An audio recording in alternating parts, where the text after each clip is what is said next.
Good evening, everybody, and welcome to episode 25 of the Third and Short Overtime. We've kind of hit a milestone here, a quarter of 100. I'm pretty good at maths, as you can see. And obviously, it's a milestone in the NFL as well, so we have a special episode today.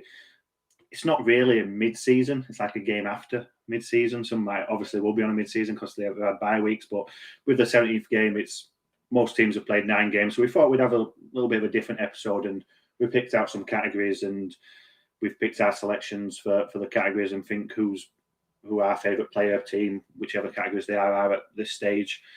Obviously, before we get into that, we'll have a quick thoughts from week 9 and stuff, everything. And Mark, I'll go to you first. From week 9, a lot of shocks. I think we were talking, weren't we, on Sunday? It were a very, very crazy NFL Sunday, especially in my books. I can't remember one like this. It was mental. Yeah, if I learned anything from this weekend, this season's wide open. It's unpredictable. But what I've taken from it from a betting point of view is if a team's playing and they're giving plus handicap, fucking back it. Back those teams with the double-digit handicaps. Because what I've noticed is not very often teams are covering this season. Especially not on those plus 12, plus 14 strap lines, So if I was betting, and somebody like this week where the Jacksonville Jaguars were playing the Buffalo Bills, they were giving a plus 14.5. You know what I mean? That's more than 2 touchdowns, which I guess is, I've just read John's comment, which I guess is a lot, even in the NFL. I don't think that anybody on any given Sunday is 2 touchdowns better than anybody on the field. So I'm taking that from it. From now on, I'm going to be looking at handicaps, and if people are in the double figures, I'm going to be backing them. One more thing, Kansas City look fucked. That was a really ugly win. Their defense played a lot better. That offense wasn't getting going. You know what I mean? That was a really ugly win. So, yeah, that's going to be something that I'm interested to watch because the Patriots are looking really good. And we always talk about a dark horse team emerging at this time of year.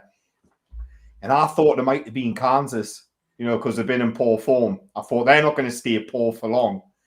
But I'm starting to think that offense might take a while to get fixed, and it might not get fixed this season.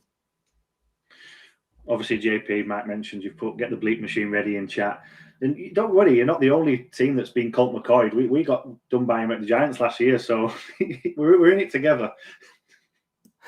Jesus, we got Colt McCoy, we got James Conard, we got just about everything. From a personal point of view, we lost to Arizona's practice squad, so I'm not feeling great about the 49ers right now, but I haven't been for a few weeks, as anybody that's seen this podcast will know. So from a personal point of view, pretty crap week, but I can't say I wasn't expecting it. I think as a rooting interest, my season is probably over. I don't think we can come back from this at this point, although the NFC is still pretty wide open, so it's kind of hard to tell at the minute. I'm sorry, lads, but we've cursed people again. Every week we talk somebody up on this podcast and they go out and get beat the next week. It's a strange thing going on this year. I think, though, with in defense of ourselves, there's no outstanding team in the NFL this year, in my mind. Everybody looks beatable in some way. I'm not saying there aren't good teams. There are certainly a lot of good teams, but they all look like they could be beaten if they had a bad day. Just to pick up on Mark's point, I do not know what the hell is going on in Kansas. That is the furthest I've seen a team fall in a long time in terms of offensive production. They look completely lost out there, which is strange when you think about the experience that they've got on the coaching staff. It's Whoa, John, hang about, right? I've just thought, right, we give the kiss of death to teams. What if we're giving Kansas the reverse kiss of death? And they're playing the Raiders on the weekend, and we've just reverse kissed to death them. But we started saying that the Kansas City Chiefs are good because I don't want to get thumped by 4 touchdowns by them on the weekend. I'll hold you responsible, John. Yeah, stand by for a new NFL record in passing touchdowns from Patrick Mahomes this week, I think, in a single game. What is the record? I have a feeling he's going to go for it. Don't put it out into the friggin' ether because he'll get it now, you know what I mean? they look gone right now to me. I don't know what to make of them. But it's not just them. Every week there seems to be a team getting some hype. It was Cincinnati a couple of weeks ago. They got absolutely smacked this week. Yeah, it's shaping up to be an interesting year. I think at this point, teams are just thinking get to the playoffs, and then at least it's a bunch of one-off games. Anybody can take it from there. There's going to be a team that gets hot, I think, and maybe it feels like one of those years that sort of a team with an experienced coach and a relatively experienced team gets hot at the right time and wins just enough games to take the big trophy. So I'm intrigued to see where it goes. Yeah, I think you're right. It's so unpredictable so far this year, and I know Mark's not going to thank me for this again, but it'd be interesting to see how much Kansas City comes up on some of our like categories later on. And so it's obviously Bones is the only person who knows our picks. We don't know Bones, no one else knows any others. So it'd be interesting to see when they flash up on the screen. Bones, obviously your team didn't play this weekend, so you had a nice relaxing week of watching football. Thank God, yeah. Like I actually had a week off of depression.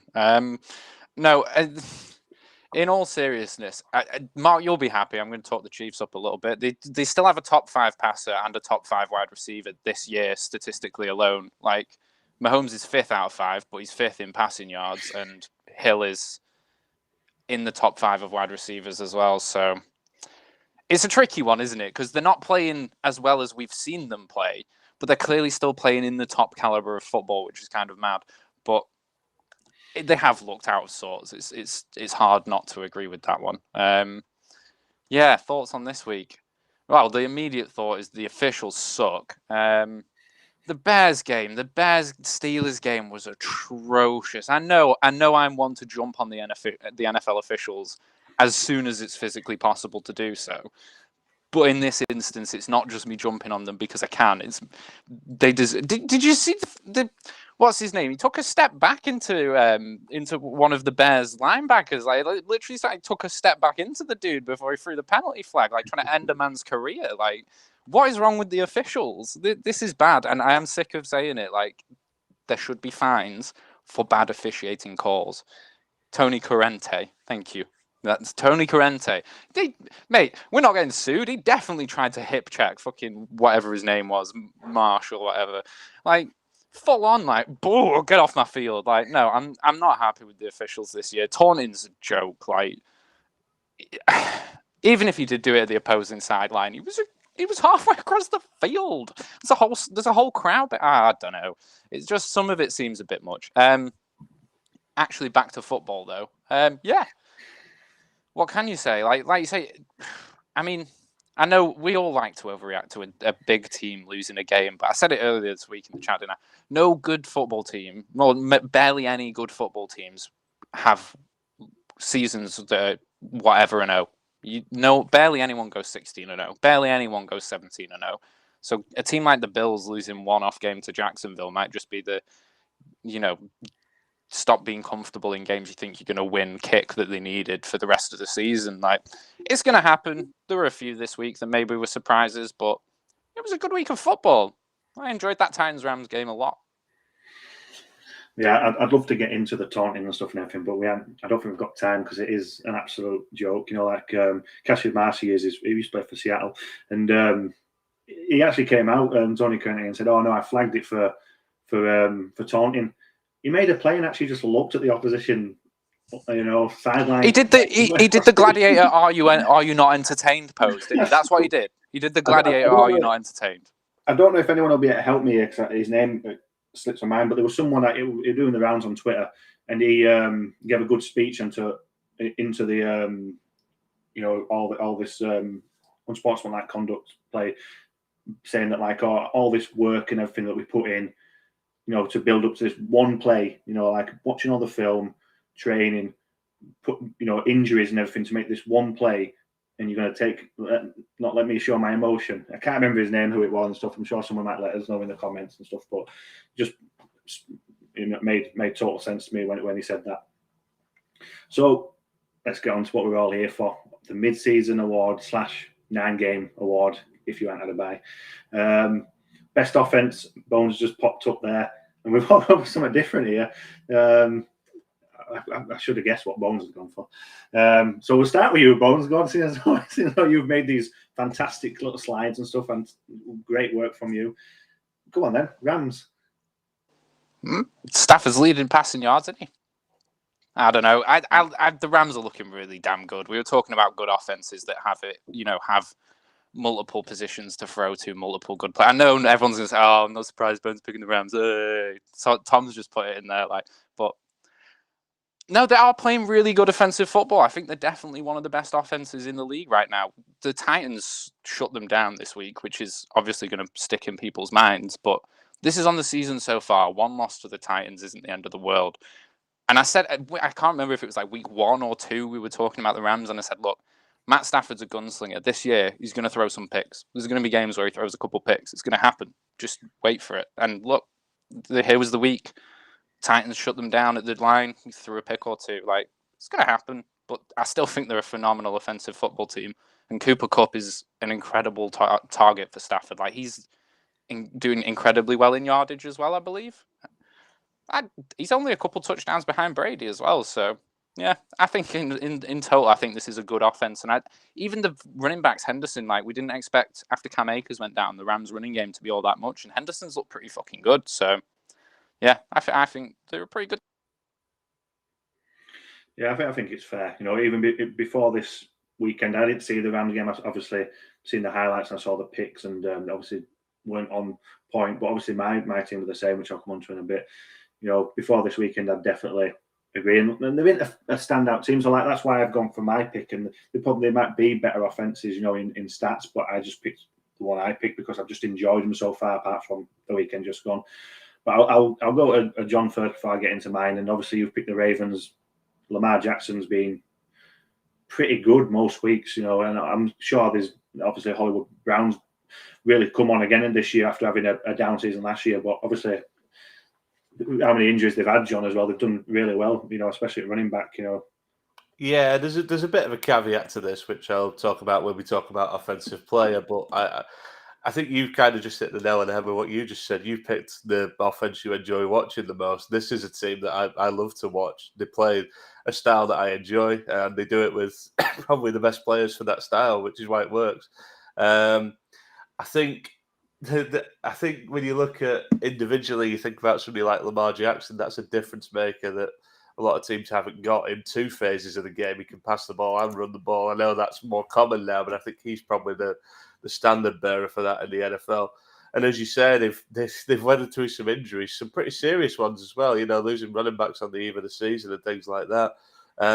It never seems to really bother them. And as an offensive line guy, that offensive line is paving the way in most games. There was some doubts knocking around when they lost Orlando Brown, but I think they've actually pretty much covered it. They've had a bit of attrition on the O-line as well.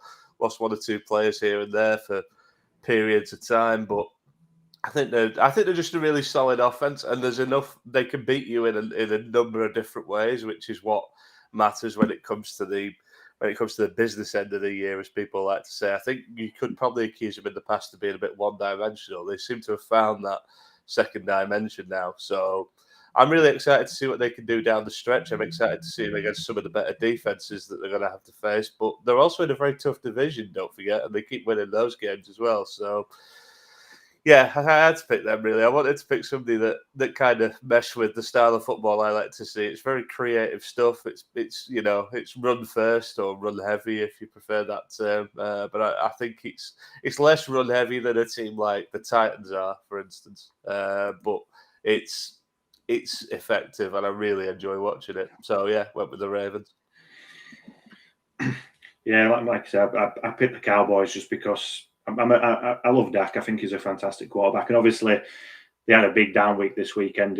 We'll see going forward if it was just a one-off game where they just couldn't get the offense going against the Broncos defense, and it just going forward they'll be back up to it. But before that, Dak Prescott was spraying it around. You've got the double running backs, Tony Pollard, and people have been like slating Zeke all season, but he's still might not be at the highest numbers that he started with, but he's still putting up good numbers.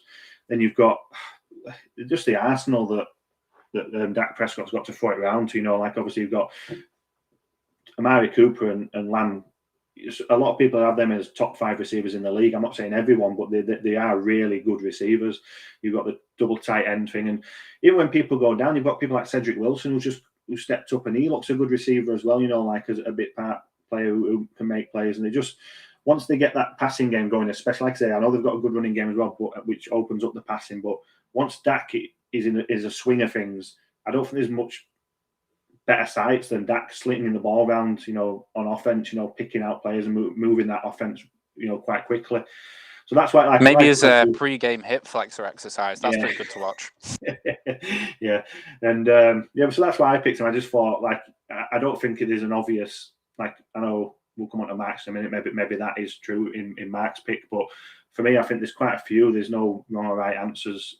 Foos definitely looks good, and I just love watching Dak play with that offense. So it leads us on to you, Mark. Obviously, if there were an obvious choice, I think a lot of people probably would pick this team. Would you agree?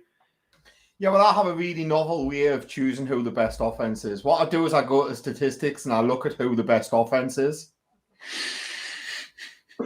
And the Cardinals are the best offense in the NFL. No, in all seriousness, though, this offense is really hard to beat. Like the Rams, who Bones chose, got blown apart by this team. There's 2 teams who are in this team's division, and you've both already been blown apart by this team. One with the rookie, not the rookie, sorry, the backup in, you were Colt McCoy. You know what I mean? This Arizona team, you know what surprised me most of all with this team? They're second in the NFL for rushing touchdowns. They've got 15. The only team with more rushing touchdowns than them is the Browns with 16. Now, when we think of this Arizona offense, what we think is we think Kyler Murray doing amazing Kyler Murray-like things, and he has been this year. But they've developed a ground game, and when teams play this spread offense and they put all these wide receivers on the field, what they're really doing is they're generating a run game, because what they're doing is they're decoying teams into thinking that they're going to pass. Arizona go out pass heavy, but when they want to sucker punch you, they're handing the ball off to James Conner and Chase Edmonds to the point that they've generated 15 touchdowns on the ground. This offense is going to be really, I think it's going to stand the test of time in the NFL this year. I certainly think it's going to be the offense to watch. I think it's going to continue to shock people, and I think it's going to continue to be good. And statistically, it's the best offense out there. That's why I chose them. Well, I can't argue with your point on choosing how you choose your best offense, to be honest with you. But yeah, we've still got to play them twice, which is, I'm hoping that either Kyler Murray's not playing. I'm saying that Colt McCoy's beat us last year with New York Giants, so I think it don't matter. But yeah, I agree that they are a fun. I hate to say it, they're a fun team to watch. Just like the Rams are when they're on song. But they're meant to be a rival. But I am a big Kyler Murray fan, and he wants. That's the thing you get with him. He does throw some interceptions, but that's the type of player he is. For the interceptions he does throw, he throws so many more key passes and so many touchdowns that other quarterbacks can't throw. So I like that pick. To say they're a rival. The 2 rivals in here for us, John. You know what I mean? And it's not. It's none of them are. You know what I mean? And we're nowhere near. Have you got one more point before we move on, Mark? Yeah. When I think of offenses, and I think most good offenses have 1 or 2 offensive players you've got to stop. In the case of the Titans, it's been Henry, and then it's been, AJ Brown, for example. In the case of your Seattle Seahawks, it might be Chris Carson, and then it might be Metcalf, or it might be Metcalf and Lockett. Every team's got a couple of offensive superstars. What you've got to look at is what happens when you get 4th or 5th player down the list. You know what I mean? So at the moment, if I'm thinking the superstars of this Cardinals team, you've got, Hopkins, superstar wide receiver. Let's say James Conner at the backfield's doing well. You go to the 3rd player on the list, right? You go, okay, then, we've got Christian Kirk. Go to the 4th player, Rondale Moore. You go to the 5th player, you've got AJ Green. You go into the 6th player, you've got Chase Edmonds. You know what I mean? They're very deep with talent that you've got to account for. And this is what's going to make them really difficult to beat, because they've got genuine game breakers, 6 players down in that offense. when you're talking about it, think about who your third and fourth wide receiver is on your teams. Think about who your backup running back is and what impact they're having on the game. And then compare it to what these Cardinals are doing. They're having impact 6 and 7 players deep on their offensive roster. It's going to be really hard to stop them. Yeah, there's, I wouldn't argue with any selections there, to be honest with you. Obviously, there are selections, so I don't think you'd change them anyway, but I think they're all good offenses on the day. And if obviously Rams, Cardinals and stuff, when they're both on form against each other, it should be some good games. So moving on from best offense to best defense, Bones, if you want to pull that up, this will be interesting to see where we go from this. And I just to preface some of these, I made because I had to make these. Some of mine, I changed the last minute to make them different, just before anyone goes off on some of my picks. So again, your excuses in already, right? Have you just kept the same image for Max all the way through? Or something? Max, let me explain my reasoning for this. I've got a reason. By any chance, did you look at the statistics and they were top of the statistics? Because Max, carry on with the Cardinals. Go on, the best defense. So he has a novel idea what I do with defenses. I look at statistics and I look at who's top. No, the Arizona Cardinals on top. There's a few teams above them. Do you know why I've got the Arizona Cardinals? What wins games in the NFL today? Third down defense. Do you know what Arizona Cardinals have? The best third down defense in the NFL. That's what wins games in the NFL this year. Are you getting teams off the pitch and forcing them to kick or punt? And the Cardinals are doing that. They've got the best third down defense in the NFL. They're a good defense. They really are a good defense. They're young. They're fast. They've got 25 sacks on the season, which is, just above middle of the pack. I think it's about 11th or 12th for the year. This team's a good defense. And I think many people are overlooking just how good their defense is because their offense is so good. But the truth of the matter is they're getting teams off the field or holding them to 3 points in key situations. And that's third down defense, guys. And that's how I've judged this. I've looked at who's got the best third down defense because that's what's winning games in the NFL. And it's Arizona Cardinals. You're absolutely right, Mark. But another good stat that you need on defense is red zone defense. And Pittsburgh Steelers have got that. I think they're on 45% in stopping on red zone. I think they're the second. I can't remember who the first is in the league, but I think they're second on red zone defense. And if the Steelers are going to go far, we know we've taken the mick out of Big Ben on this one a lot, but we've got some playmakers on offense. But I'm not going to talk about that too much. But if this Steelers defense has basically put the Steelers in the position they are at the moment, they're I'm going to say one knock on them is they don't have many takeaways. This year, they haven't turned the ball over as much as they probably like. But I just look at this front seven, and they just there's not many better, if there is any better in the NFL. When they're playing well, like TJ Watt. You've got Cameron Haywood, Alex Highsmith, Devin Bush. And the rest. Still got some good defensive backs as well, like Mika Fitzpatrick and Terrell Edmonds. But it's the front seven that I absolutely love watching. We know how good TJ Watt is. Everyone like when you look at them. Outside linebackers, defensive ends, defensive tackles. People want to look at the sacks straight away, but it's not just always about the sacks. It's putting the pressure on the quarterback. This is what people don't look at, and they might not have had many sacks. I think they're 11th in the league on sacks, but just pressures in general on the quarterback. If you can put the quarterback under pressure, you don't have to sack him. The sack's brilliant, but if you can put pressure on him, and that's what Steelers do. And if Steelers are to go far, which I think they will, the Steelers, if they can keep this defensive unit fit, I think they'll go far, in on that side. I'm not saying they'll win it all, but they're a team to watch, even though we take a mick out of them at the start of the season. So the Bills, JP, is that? I'm going to be honest with you, I haven't seen much of the Bills this year, so that is a bit of a surprise for me. But I'm going to show. You're going to tell me why I'm wrong. I don't want to use that line again, but I do a very simple thing when I picked up Duke now. I'm an offensive guy, so my defensive knowledge is not bad, but not like huge. So I did kind of do some research and look at some stats and what have you. I'd be interested to hear some of the comments about obviously third down's important, red zone defense is important, points per game is pretty important, and the Bills are top of that. And it's weird because having selected them, and I went through a few options. Some of them are on here. I had the Steelers. I even had the Patriots down at one point. I think they're becoming a pretty good defense. I don't know whether they actually are at the minute. But when I looked into it a little bit more, I'm actually slightly confused how they're doing it, because there isn't really a top class player on that defense. There's some very good players. Maybe it's the unit that works as a whole. Obviously, they've got a defensive head coach as well.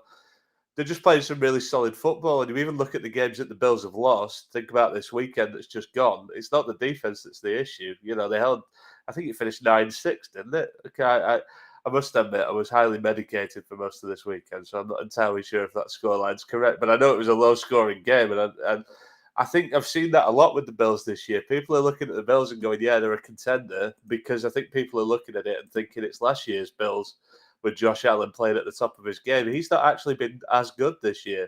What has been a lot better is the defense, and that was actually what cost them in the playoffs last year. So, like I say, I can't really put my finger on how they're doing it. There's not really a single guy or a transcendent star or anything that's playing out of his skin, but they just seem to be really well coached, really sound, and keeping teams out of the end zone, which is a massive thing, especially in today's NFL. It's probably easier to score points than it's ever been, if you can hear this, Kyle Shanahan.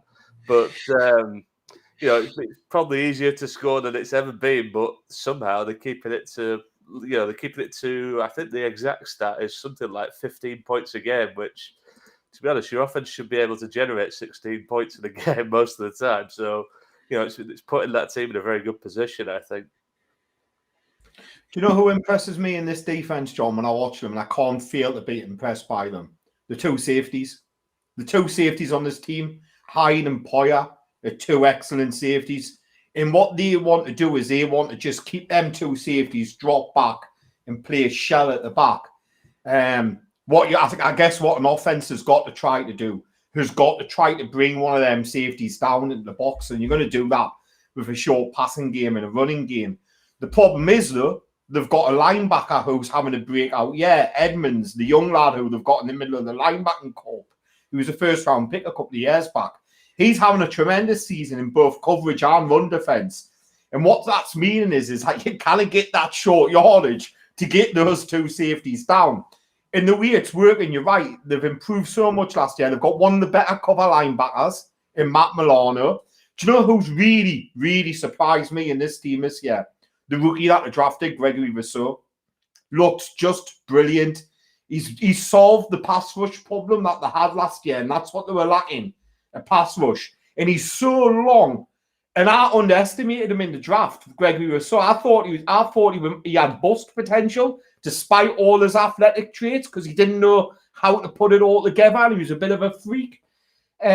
What he has done, he's taken very well to NFL coaching, and he plays to his strength. And his strength is using that long lever of his to get leverage on an offensive tackle. And he's getting bending, he's getting dipped that I didn't think it was possible of him. And it's really come together for them. John, this is a good choice, mate. Like, this is a good choice. There's a lot about this team that I like, and it's mostly their defense. It's an interesting one, because I would bet they're not spending a ton on the defense because, as you say, I know Milano's there in the safeties, but they kind of kept him around at relatively cheap prices. And you think what they're paying Josh Allen and probably Diggs as well. There's some money going on the offense there. So to get this production out of this defense, I've been looking up some more stats. Number 1 pass defense, number 3 rush defense in terms of yardage. That's pretty special, really. And as you say, it kind of leads into what you're saying. How do you beat this team? Where is the weakness in that defense? I think even in the season preview, we were kind of talking the defense up, but we said that slot corner would be an issue. But seems like they've been able to, look after that pretty well. Just need to get their offense going. I think they could be a real contender, but they kind of let themselves down a bit moving the ball this year. You can definitely see a defensive head coach. It's well coached, good scheme. Everybody looks like they know the position, they know what they're supposed to be doing.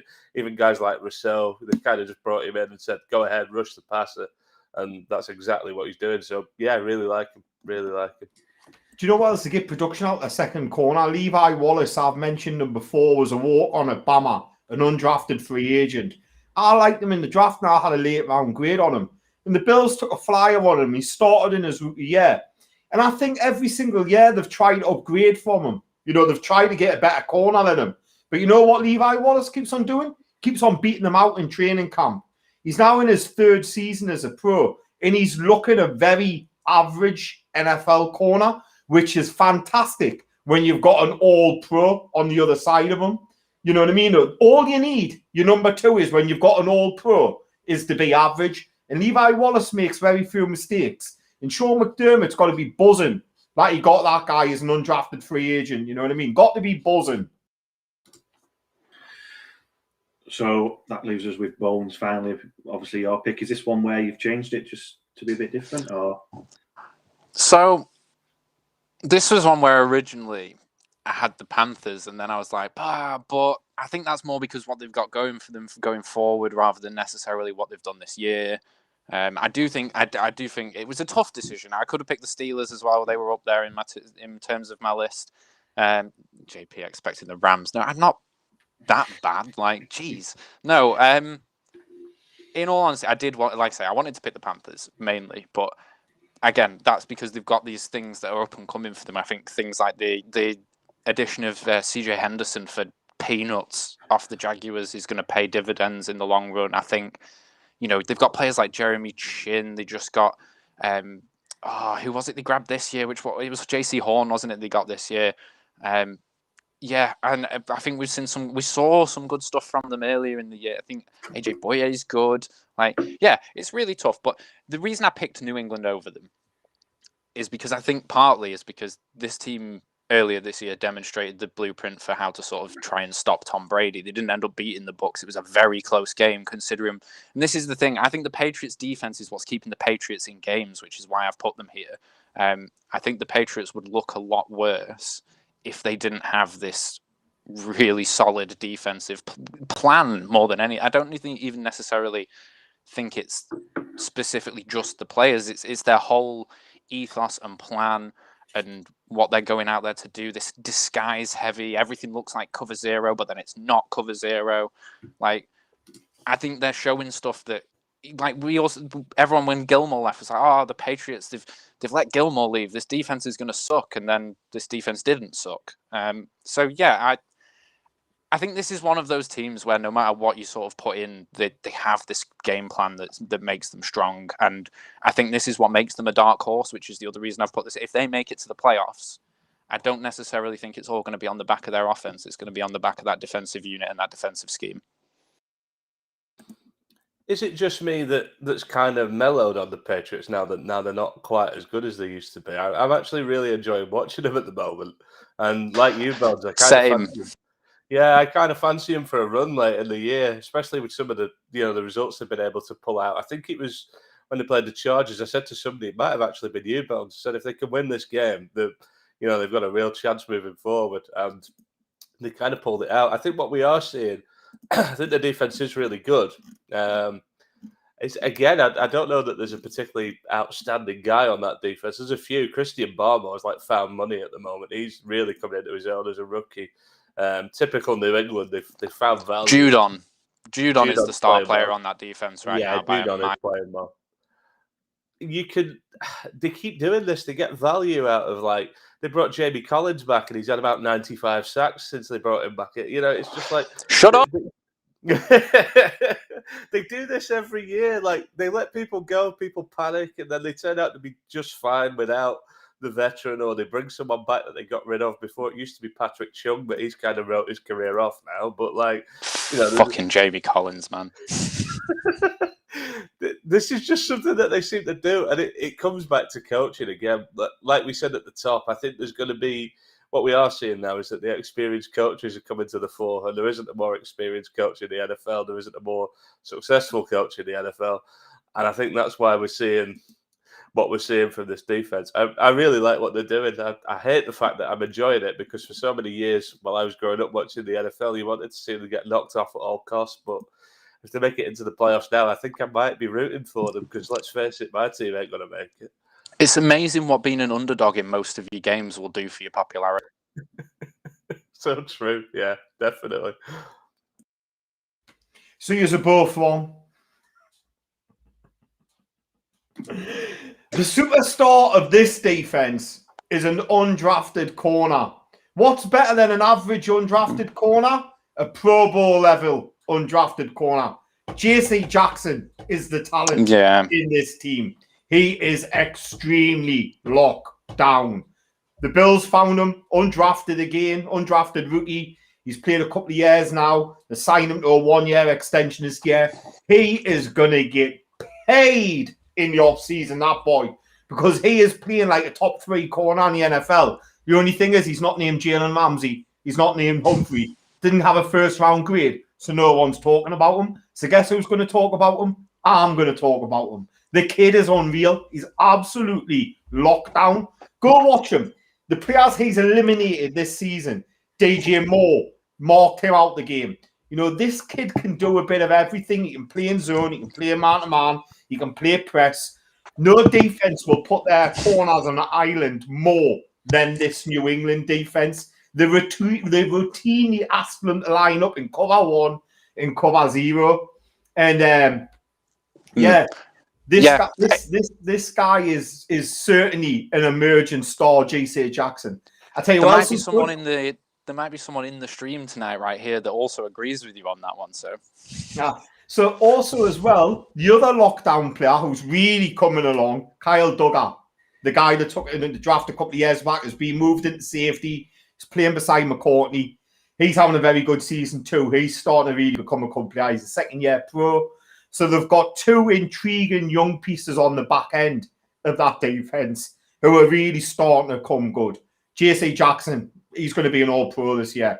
If you don't look at the stats and you actually watch the tape, because people just aren't throwing in his direction anymore because he's locked down. He won't get the interceptions. He won't get any of that stuff. He won't get the passes defensed. But he's doing the next best thing. He's preventing the quarterback from throwing in his direction. Yeah, I definitely agree. I feel we'll be talking, like Bone says, we'll be talking about more of him later. Mike's covered him well. But before we move on to best defensive players, we best go on to best offensive players, aren't we? Obviously, we picked 2. I'm going to go first here because I've picked Nick Chubb. Because Nick Chubb is my favourite running back in the NFL. He is unbelievable. You know, not only does he have to share reps with Kareem Hunt, and he still puts up big numbers. He's missed out of 9. He's played 9 games this year. He played 7 games, out of 9 games this year. 120 carries. He's hit 721 yards. That's only 200 less than Derrick Henry, who's had 219 carries in 8 games. If Kareem Hunt wasn't there, he could probably catch out the backfield as well. Kareem Hunt's probably a little bit better at it than him. That's why he's there. But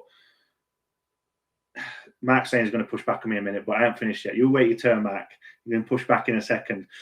Nick Chubb is fantastic. Yes, he has a good offensive line, but he can't help that. Yeah. If he goes on one with a worse offensive line, I still think he'll be good. He can do everything. He's got low center of gravity. His yards after contact. We know how much you love Yak, Mark. This guy, 4.58 yards after contact, because no one can hit him. No one can knock him down because he's, like I said, he's fast. He's low center of gravity. He just bounces off people. He is unbelievable running back. And I'm sorry, you can have your say now, Mark, but I would have him over Derrick Henry. Why did you not pick Jonathan Taylor? Because Chubb's better. Because Jonathan Taylor has got more yards. He's got more touchdowns. He's got more yards after carry. And he's got more broken tackles. Look, I'm not arguing. I am arguing. He says he's not arguing as he's arguing. But you know what I mean? I don't understand what it's like to have a player like you love, because I've chosen him for my offensive player of the season. But you know, when I look at Nick Chubb, I think really good at what he does. 3rd best power back in the NFL. I think the best power back is Henry. And I think the 2nd power back is Jonathan Taylor. I think I'm surprised that neither of us have mentioned him. But if you're tossing in Chubb, I just want to go, why would you not pick Jonathan Taylor? If you were building a franchise today, Jordan, and I was giving you the tools to build an expansion franchise, and you could have Jonathan Taylor or Nick Chubb, would you honestly take Nick Chubb? Yeah. Right. To be fair, let me explain. If I were building a franchise, I'd take him because he's younger. I've got more tread on the tires. I get that, but he's only had 100 yards more on 20 carries. There's not much in it. Come on, Matt. There's not much in it. It's only 100 yards, you know what I mean? 100 yards off 20 carries, and he's played more games. You know what I mean? So, but I do like Jonathan Taylor. He's a good running back, but it's like you said, Mark.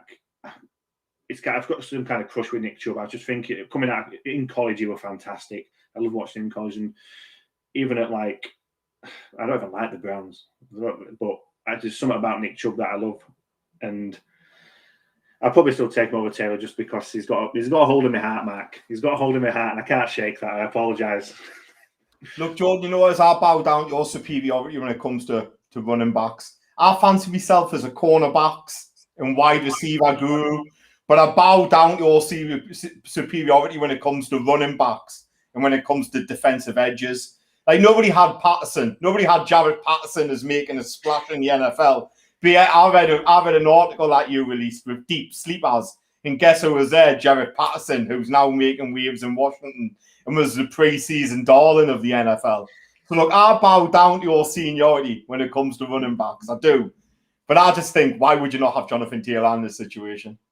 I think I've actually got him in more fantasy teams, Jonathan Taylor, to be honest with you, over Chubb.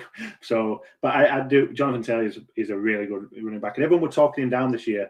I'll say this quickly because he's not even in any of our thing. Everyone were talking him down, saying he'll have a down year this year, and he's gone on to be even better. Jonathan Taylor's been excellent. I don't know what to go. I'm going to go to Mark, but it's just going to be another Cardinals thing. So should we get that out of the way? Let's go on, Mark. Cardinals again. Come on. I've took Kyler Murray. Sorry, lads. I've taken Kyler Murray. Do you know that Kyler Murray at this moment in time is running an over 70% average for completion rate? 72.7. Do you know that Kyler Murray, out of all the games he's played, has only had 2 games where he's been in double digits for quarterback rating? Every other game's been in triple digits. Do you know that Kyler Murray is the most efficient third down quarterback in the NFL? We've talked about the importance of third down conversions. Do you know how important Kyler Murray is as a player? That when you're game planning against him, you've got to count for his arm and for his legs.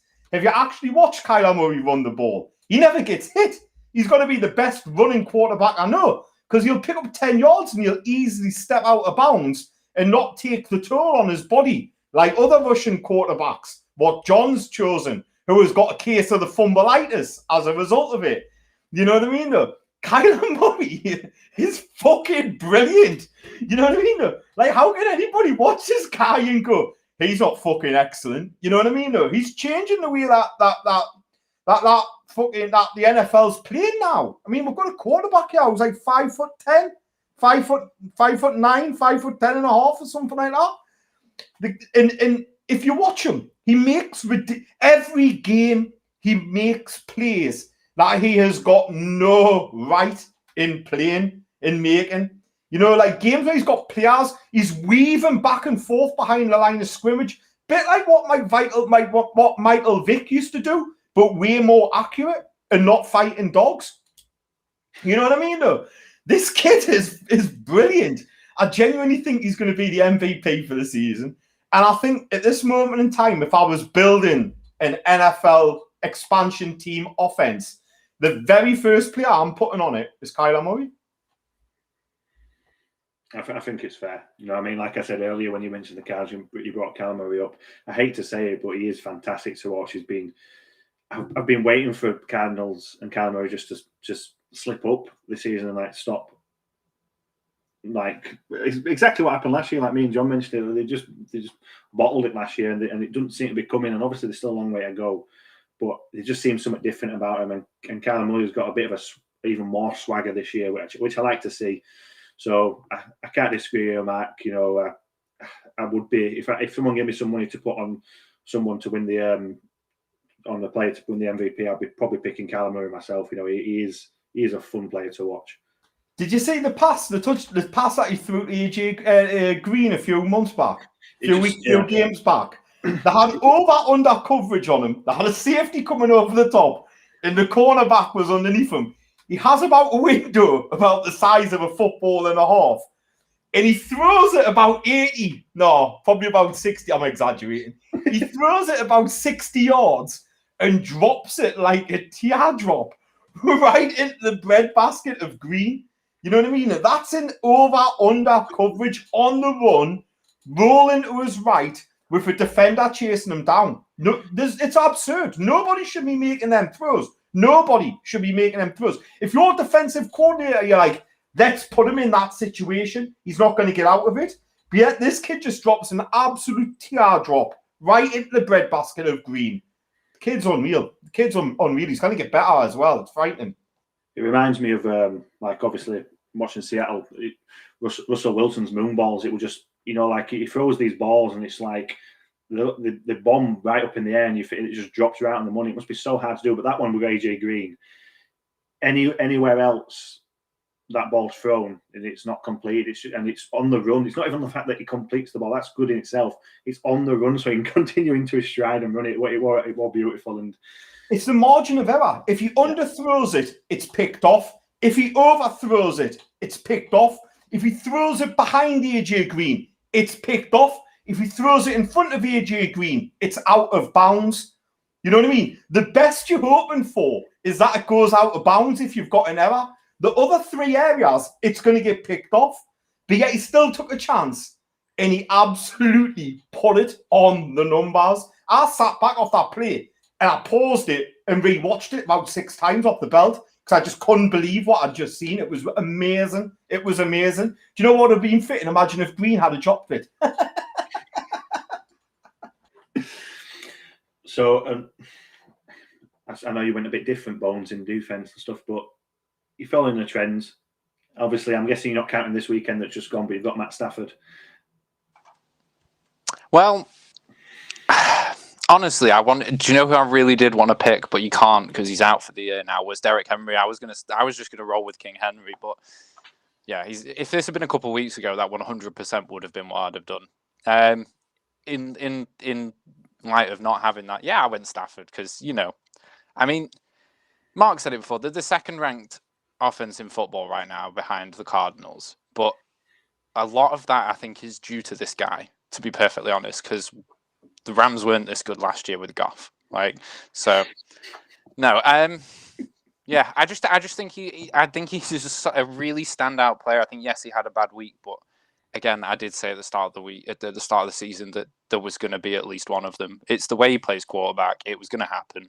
Yeah, he Carson Wentz real hard, and you know, threw a pick whilst getting spun around in the end zone that led to a touchdown. Should have just taken the safety, but you know, everyone makes a stupid decision and does some daft shit. I still think he's a phenomenal quarterback. I think the stuff that Mark was saying about Kyler Murray about throwing footballs in a bucket 70 yards, like, this guy's been doing it for 12 years. Like, this guy can throw a football in a bucket 70 yards down the field.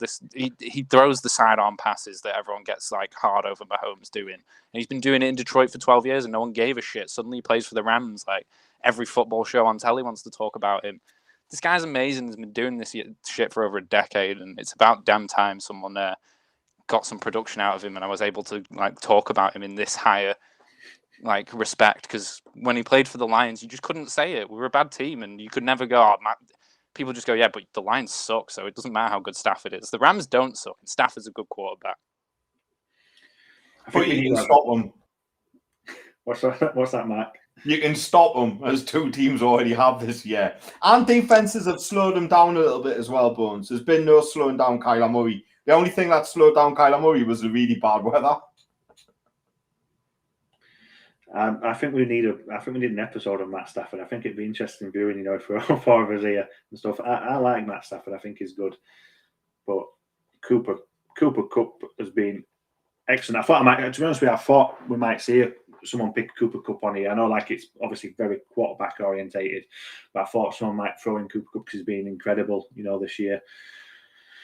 And I think, like I said, I do like Stafford, but I'm not going to get into it. Like, I'm going to move on. He's been incredible this year because of who's throwing the football to him, and he's not got Jared Goff doing dumb shit behind him. Cooper Kupp was still good, even with Jared Goff in a few years. Jared Goff, I agree. Jared Goff's a terrible quarterback, and even he can't get. I think he'd struggle with, even if he had the best 5 wide receivers on his team. To be honest with you, Jared Goff is, well, enough said about that. John, let's move on. Lamar Jackson. You've gone for Lamar. Well, Jesus, I mean, with the passion of the previous two, I wish I picked a 49ers player. So I've actually gone for Deebo Samuel. No, I'm kidding. Yeah, Lamar. Jesus.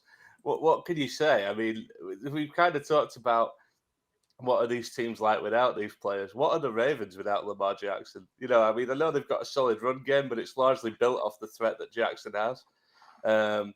He is their offense, basically. Don't be kidded onto the hype about Greg Roman. I've seen Greg Roman coordinate offenses. The guy's a decent offensive coordinator, and he can probably get you in the top, maybe the top half of the NFL, but he needs transcendent athletes to take it over the top.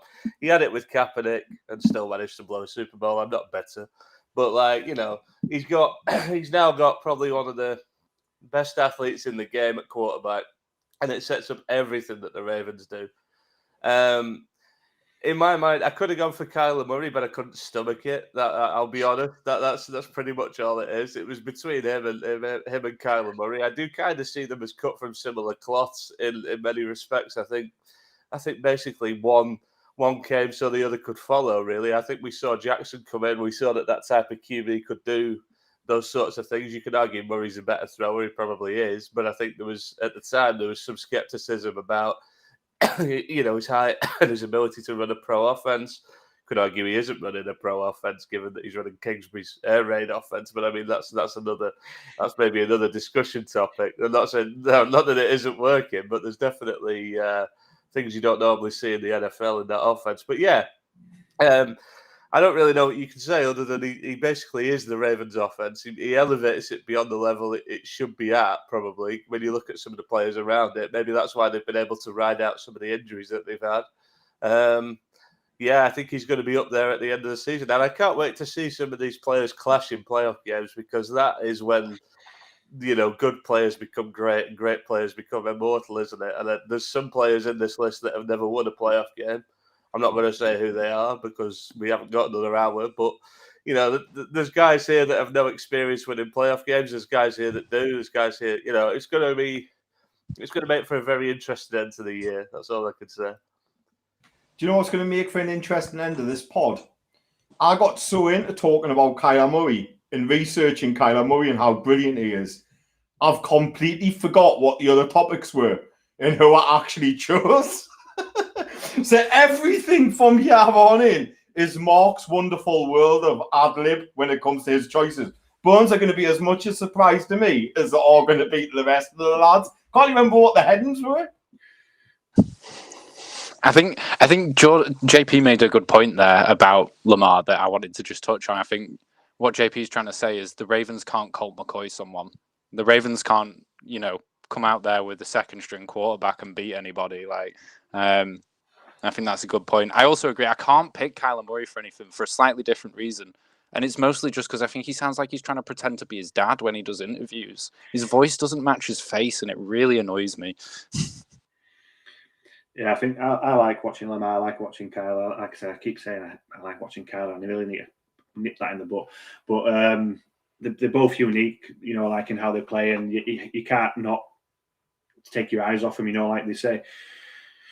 I think Mark mentioned it in one of the chats where saying that, like, when you watch football, sometimes it's good to take your eye off the ball and stuff and everything and watch other stuff. But when you're watching these two, you can't help but keep your eye on both these two players. They're really special players. Just to watch, and it's just fun, to watch them both. So I like Kyle, I like Lamar, and let's move on to best defensive player. Oh man, it's got it. Well. We might as well start.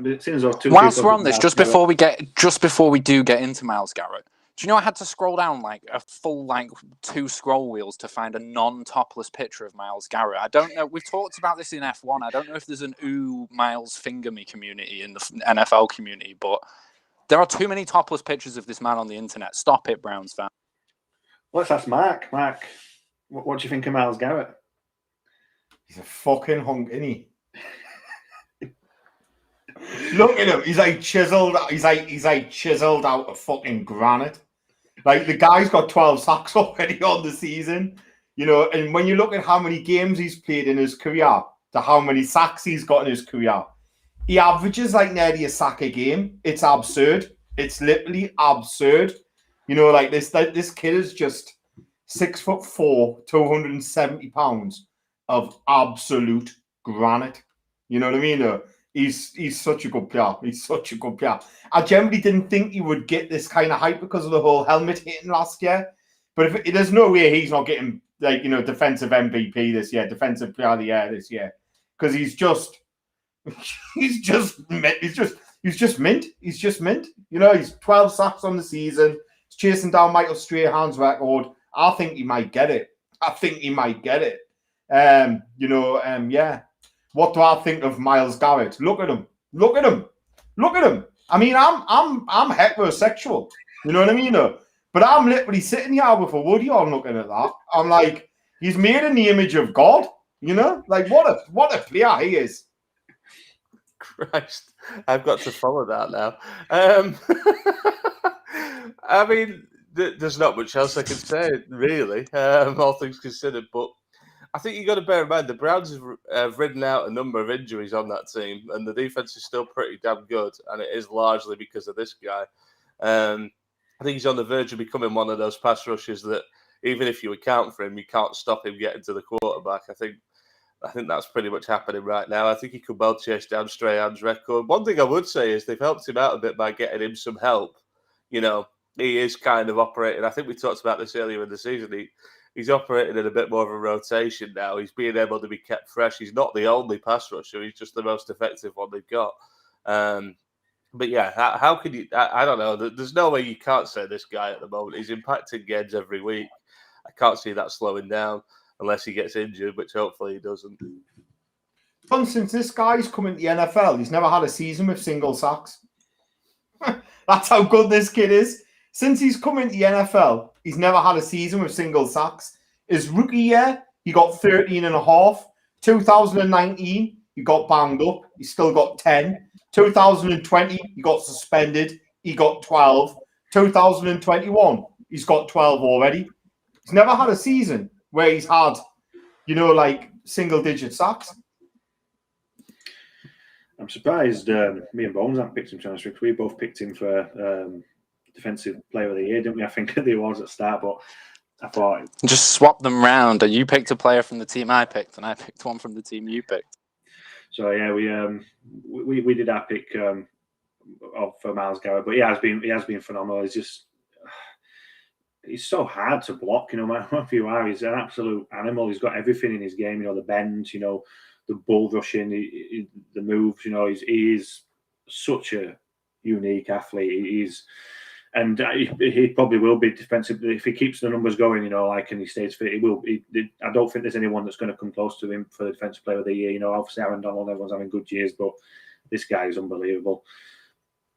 So I have gone JC Jackson, which I'm sure Mark is impressed about. But exactly what Mark was saying earlier, I think this guy was undrafted. He came out from Maryland Terrapins, I think it was, that he played for. And he was undrafted, and he's just nobody wants to throw to him. Mark's right about Patriots putting him on an island, and some people will thrive and that some people won't. And this guy has just thrived. No one wants to throw to him, and when they do, they don't get much out of him.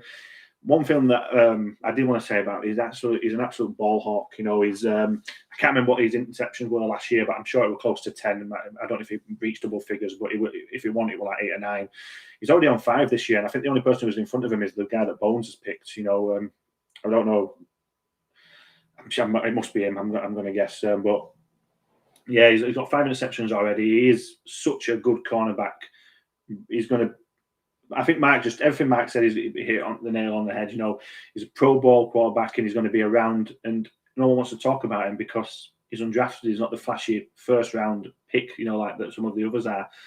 But yeah, and I don't know why this sticks in my head, but we were talking about cornerbacks coming out of this draft this year, and we were on about a guy called Ahmed Gardner. If the Patriots got Ahmed Gardner and this guy on either side, Jesus Christ, that's going to be fun to watch. But yeah, obviously moving on to Bones's guy, which is the guy. I'm sure. Tell me if I'm wrong. I'm sure he's leading interceptions.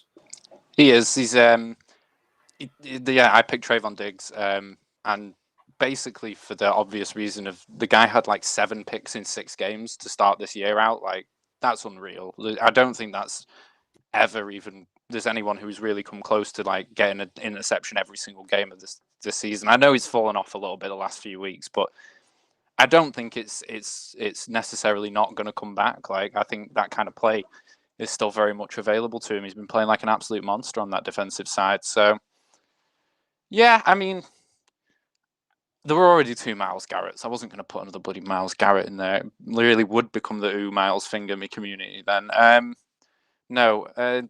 Yeah, I just think Trayvon Diggs is a really, really good cornerback, and I think he's only, his third year out of the draft? Second year out of the draft, right? Like, second round pick, looking phenomenal, and hopefully only getting better. Yeah, he's been good, obviously. Like I had Dak Prescott, you know, like earlier, like he got found out a bit this game this weekend, but it could have been just a blip for Cowboys. You don't know until we start moving forward and see more games, you know. But yeah, in the start of it, he's been really good, and that's after a lot of people were giving him some flack from last year. He's really stepped up this year, and he's been excellent.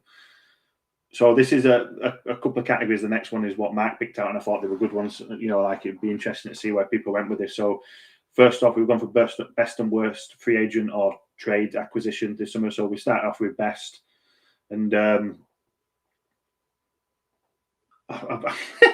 proper threw me off there, Bones. I'm like, where's your picture? I just looked at it. It's we'll let you explain it. Go on. I thought that there was some kind of fault. No, well, JP had picked the other side of this trade, so I went for the side for ours. Now, look, we took on Jared Goff and his contract, which is bad, but the future for us looks bright. 2 years of extra first-round picks is pretty good, especially for a quarterback who's 12 years into his career, probably closer to the end of his career than the start of it, and we got 2 first rounds and a third out of it.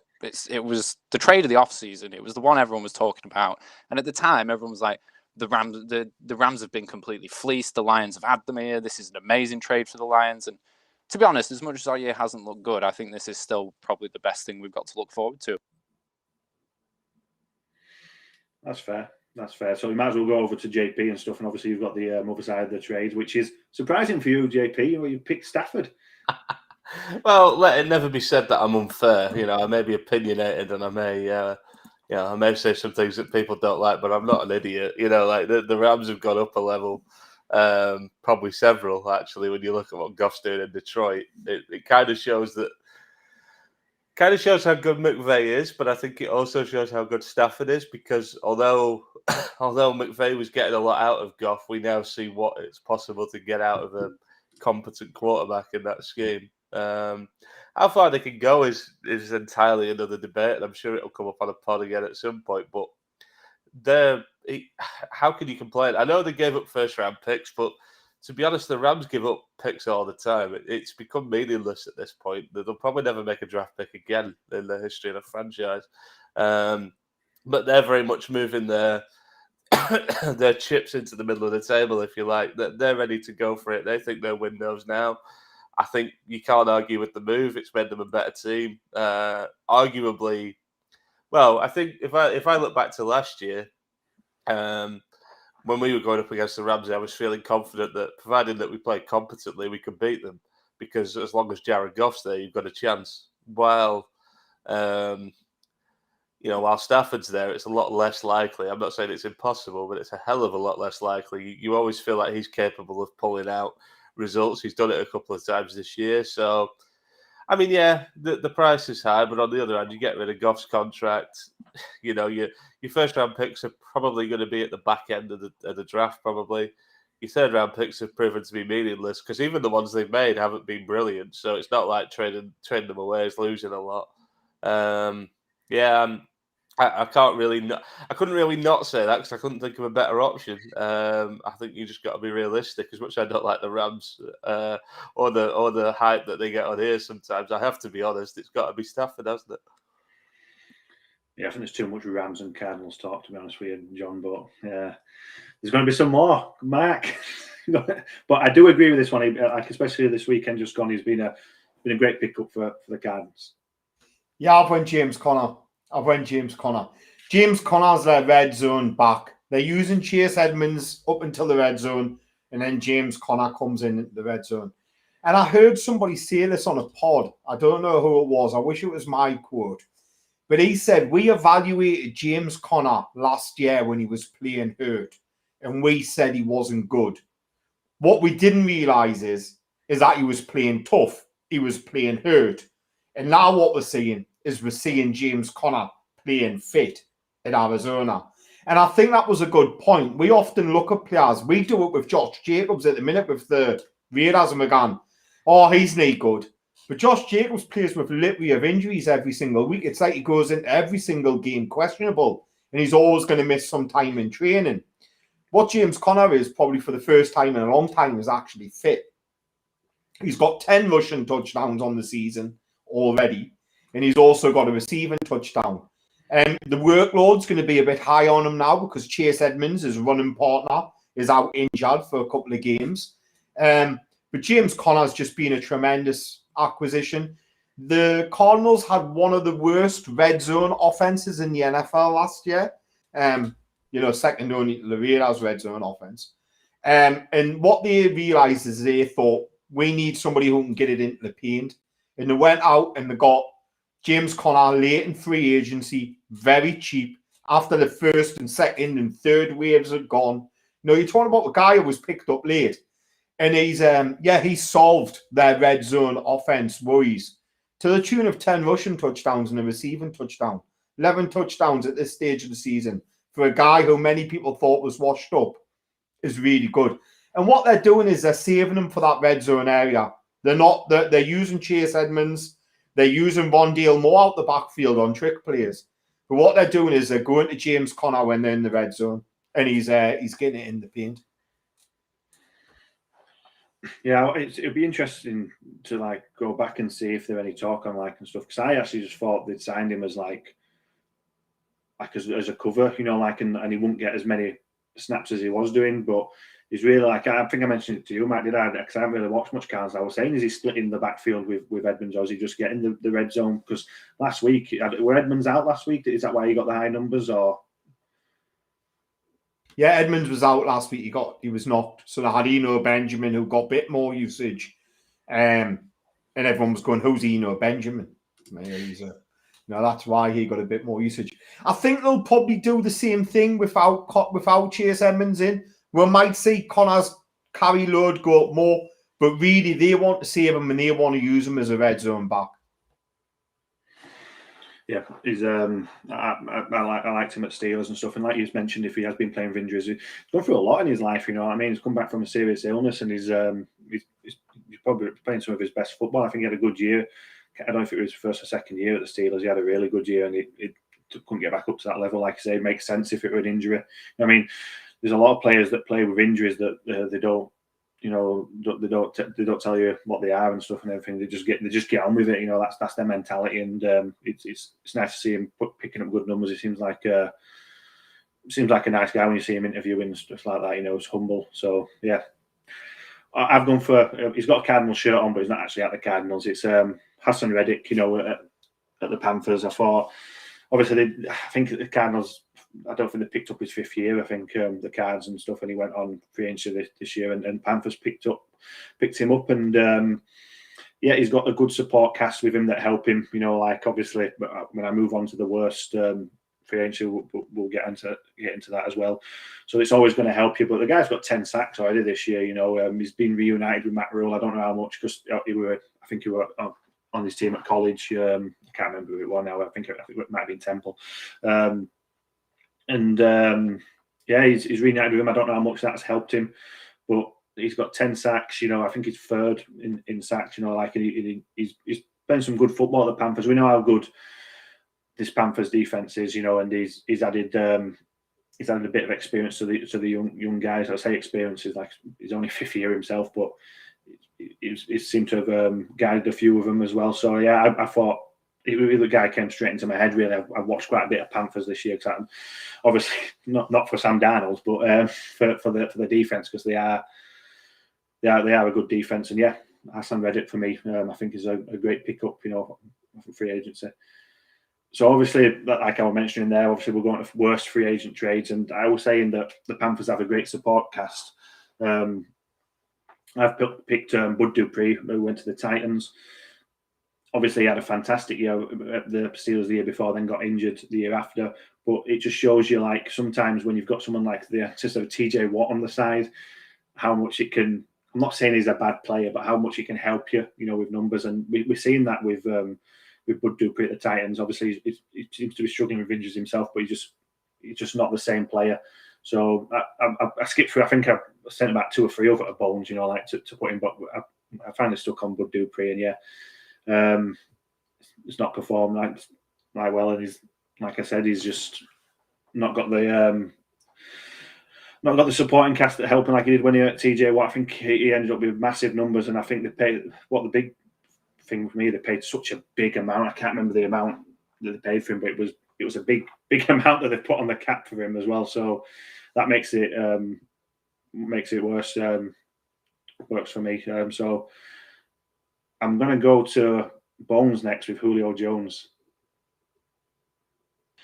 Yeah, I mean, it's not hard to look at the guy's production this year and say it does look like Julio Jones might be hitting that point where he's falling off. And JP's said it before. It's often everyone around the game that knows a player's career is over before the player. The player's often the last person to realize they're probably not there anymore. And I know he's got AJ Green beside him. Not AJ Green, sorry. Fucking AJ Brown. AJ color name. AJ Brown. Opposite him, so he's probably always going to get a few less targets, especially in the Titans offense where, it's predominantly ground game focused, but he's just not looked himself. I mean, you could say this is partly because I'm bitter. I drafted him in our fantasy league and he's just been shite, but no, I do think he's fallen off. I think it probably is the last couple of years, maybe the last year. I don't think, if he doesn't turn something around soon, I don't think anyone's going to have much interest in him going forward. Yeah, I haven't seen much Titans and stuff, but I feel like he's just had quite a bit of injuries this year. I don't think he's been able to get on the field as much and stuff, but I thought there was some tread on the tire when he came over, and I thought it'd be a good acquisition for the Titans, really, to go alongside AJ Brown. And I feel like, I remember with the Falcons, he didn't get as many touchdowns over the years and stuff, but he still put up big yards, and I thought it'd be good for him. But I feel like again, I might be wrong here, but I just feel like it's just injuries again that's held him back at the Titans and stuff. But obviously, it's not what the Titans wanted, so it's going to be bad for them, innit? That they trade for him. So yeah, obviously we'll see what goes on. These are only mid-season awards. We'll see what happens. They're hopefully going to have to rely on a bit more now. Derrick Henry's down, so they're going to have to use Tannehill in the receiving core a bit more. So JP.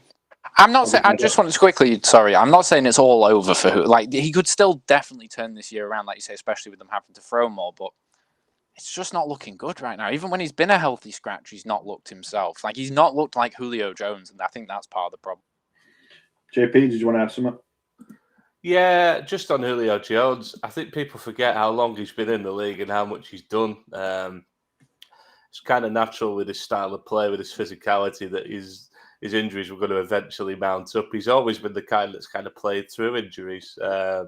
Certainly when he was at the Falcons, he seemed to have a never-ending toe injury. But as last season, he played 9 games. So I was a bit surprised there was so much market for him this offseason. He's clearly in the second half of his career. He's on a massive contract. I'm not shocked it hasn't gone well, but it's definitely the sign of somebody on the downturn of the career, I think, unfortunately. Mark, we'll stay with you. Probably, I don't know if Tom's still listening, but I'm sure he'll catch up. Is it someone that's a bit similar to Julio Jones? Obviously, he had a lot of injuries, hasn't he, and stuff, and he just can't seem to get on the field. Gallaudet, yeah. I mean, look at the facts. 4 years, 72 million is a big contract to give somebody in free agency, especially in what was a bit of a down year in some respects for a lot of contracts. It's not, and I know sometimes the devil's in the detail, but we were talking like 40 million guaranteed in that contract. And as we sit here right now, he's produced 310 yards and no touchdowns. And funny enough, you start typing Kenny Gallaudet into Google, it says, "Is Kenny Gallaudet injured?" Well, the answer to that is usually yes, it would appear. He misses a hell of a lot of games. I don't think he's an untalented player by any means. I think he's definitely a talent, but combine the issues that he's had staying on the field, producing, the issues that offense has full stop with its scheme, and also like the environment at the Giants, I think it's gone about as badly as it could have gone for him. I bet he's wishing he went to Baltimore. That's about all I can say about that, really. It's just not worked out for him. I think there's going to be a divorce heading that way at some point in the near future. I think you're right, Jay. I don't think this was a good signing for the Giants, unfortunately. And I said this in the off season when he was going away from us. Like, the guy is a really good wide receiver. You said it there. Like, he's one of the best physical receivers in the game. Like, I do think he's a really good player, but he has a real injury problem, especially the last couple of years. Like, last year, he had a non-contact hip injury that basically kept him out of the game like all year. And it's not the first time he's had that kind of injury, and it won't be the last, because much like with the Julio situation that we already touched on, because of his style of play, because he's always throwing himself up to get the ball, and he takes some serious hits, and it makes sense that he's injured. But it is, like you said, is Gallaudet injured tracker is a real thing, yeah, and it was when he was a Lions player as well. Mark, before you get into yours, go on. Let's just put me on a downer. This, go on, break the news. OBJ is going to the Rams. As if they haven't got enough. As if they haven't got enough with Robert Woods, Cooper Kupp, Matt Stafford. OBJ has just gone to Rams, lads. I can't believe it. I said I didn't believe this would happen. I genuinely didn't believe this would happen. I thought it was a joke, but here we go. Yeah, we now know OBJ to the Rams. That offense just got good. Like, and it was good before. It's just got real good. Yeah, great. Sam Darnold, Mark. You come for? Yeah, Sam Darnold. In value wise, they cost a 6th last year, a 2nd round pick this year, and a 4th round pick this year. He hasn't been good. The start of the season, people started thinking he was good. Bones mentioned him, and I said, how much of this is Christian McCaffrey and how much of it is Sam Darnold dumping off the ball to Christian McCaffrey and Christian McCaffrey doing what Christian McCaffrey does? Turns out quite a lot of it was because Christian McCaffrey got injured and Sam Darnold started turning the ball over. Now, I'm no mathematician, but I know that 7 touchdowns and 11 interceptions isn't exactly what you want from your franchise quarterback. Sam Darnold's been a disaster in Carolina, particularly over the last few weeks. He's had 2 games where he's thrown 3 interceptions in one game already this season. We're only halfway through. It's turned into such a disaster, they've went and got Cam Newton back. Because we were saying off air earlier on, why have they brought Cam Newton back, like people were saying? And I was going, well, because they can still get into the playoffs because the NFC, someone's going to get a wild card place who's got a losing record. And look, Cam's going to give them more chance of winning than Sam Darnold is at this moment in time. He's been terrible. And he's got one of the better offensive coordinators in Joe Brady as well. He's just the problems that we saw in New York have followed him to Carolina. Tries to do too much with the ball, holds the ball too long, throws the ball into needless interceptions, takes needless hits. And when he hasn't got a safety outlet there, like Jameson Crowder, which he had at the Jets, and when he got injured, he went downhill. and what he now has in Christian McCaffrey at the Panthers, and he gets injured and he gets downhill. When you're asking him to make his second and third reads, it's too long of a process for Sam Darnold. His wind-up's too long. He's got poor pocket awareness, and he's turning the ball over. Yeah, I think it's like he went back to MetLife and everything fell apart. I don't know what that's about. Like, how bad was the New York game? Like, that was insane. I feel like MetLife's cursed. That turf, that stadium, bad place to be. No one should play in MetLife. I think you're right with McCaffrey, Mark, and I can't remember what week it was when we were talking DJ Moore up, and how he just can't get the ball to him anymore, and you saw Robbie Anderson on the sideline, obviously, not happy with it, so he's come out and said he's got an injury, so he'll be out for a bit. I don't know if that's just to save him or he actually has got an injury, but yeah, it looked great early on, didn't it, with McCaffrey and everyone was fit, and it has really come crashing down fast, to be honest with you. So yeah, I don't know where we'll see him again. Is he going to be a backup for most of his career now, or is he going to get another chance? Who knows? But we will see. You'll get another chance, Jordan, because first round draft picks who are picked that high normally get second chances, although Josh Rosen hasn't. But yeah, this is a real bad situation for Sam Darnold. His agent is going to be really kicking the bucket, because I think they wanted to put him there in a team which had that much offensive firepower. Talking about Robbie Anderson, you're talking about DJ Moore, talking about an offensive line which isn't the worst in the NFL, although it's certainly not the best. Talking about Christian McCaffrey, who's in the backfield with him, albeit now injured. And you put that together with one of the best young offensive minds in the NFL, which is Joe Brady.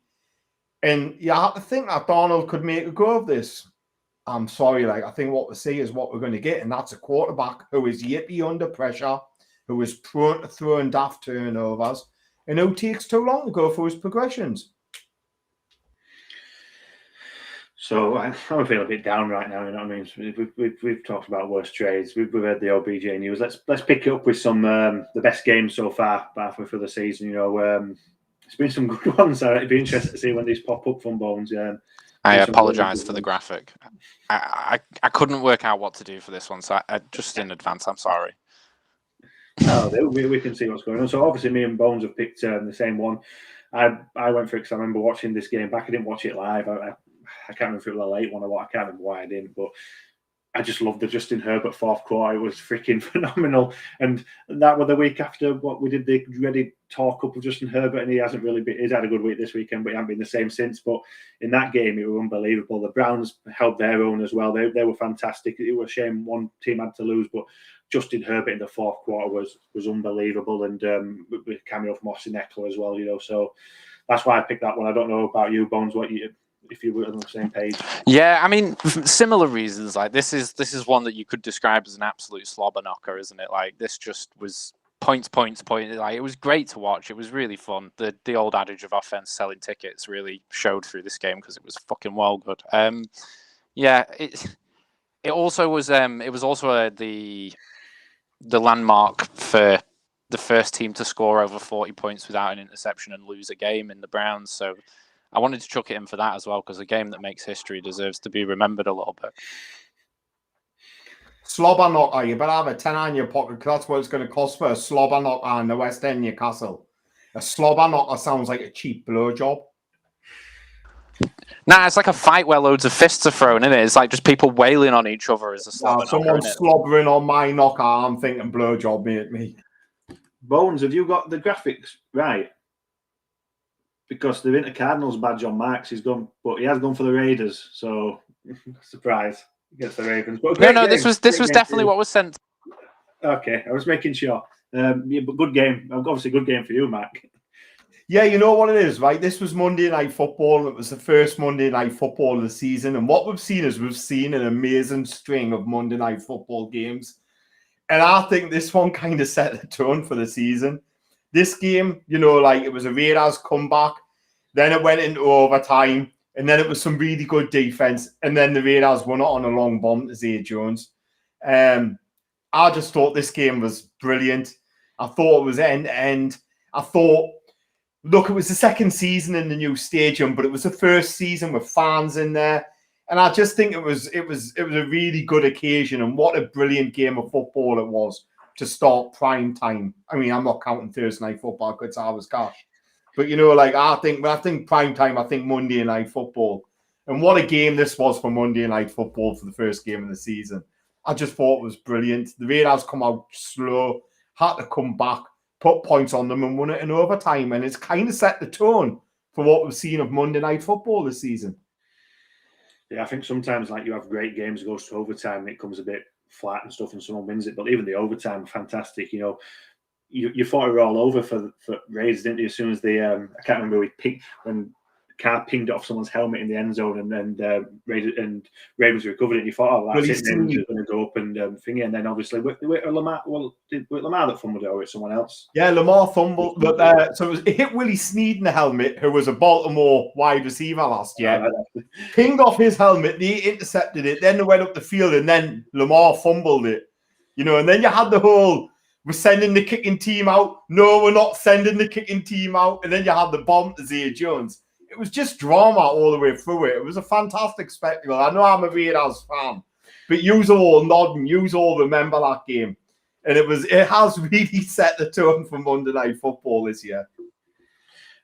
Obviously, John, you've got Ravens on the side for a win this time, rather than a loss against the Chiefs. Yeah, I think context to this game is quite important. Obviously, you've just picked the game the week before, Mark, where the Ravens lost. I think there was some questions over how good is this team. They're going to play Kansas, who were being tipped by pretty much everybody at that stage, and fell behind early. Early interceptions from Lamar. You know, it was looking a bit grim, and they managed to pull out a big comeback win. And I kind of feel like they've ridden that momentum the rest of the way. It's one of those games where you feel a bit like, okay, if they lose this, where does the season go? When you start 0-2, it's very hard to make the playoffs. And yeah, coming out with the win there. And it was just a cracking game. It was two good teams playing good football. Probably the last time we saw the Chiefs play good football, actually, at least on a consistent basis.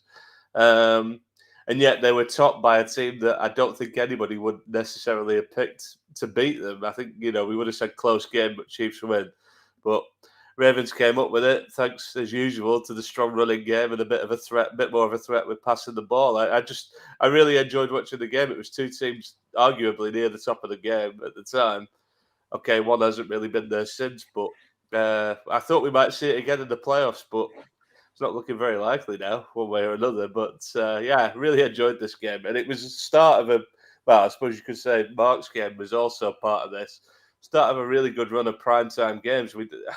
I've watched a few primetime games, and unfortunately, they usually involve my team, and they're usually crap. So, I mean, a lot of the primetime games, to me, end up a bit one-sided or don't have a ton of drama. But we had 2 in 2 weeks, and it really felt like it set the tone for this insane season that we've been on.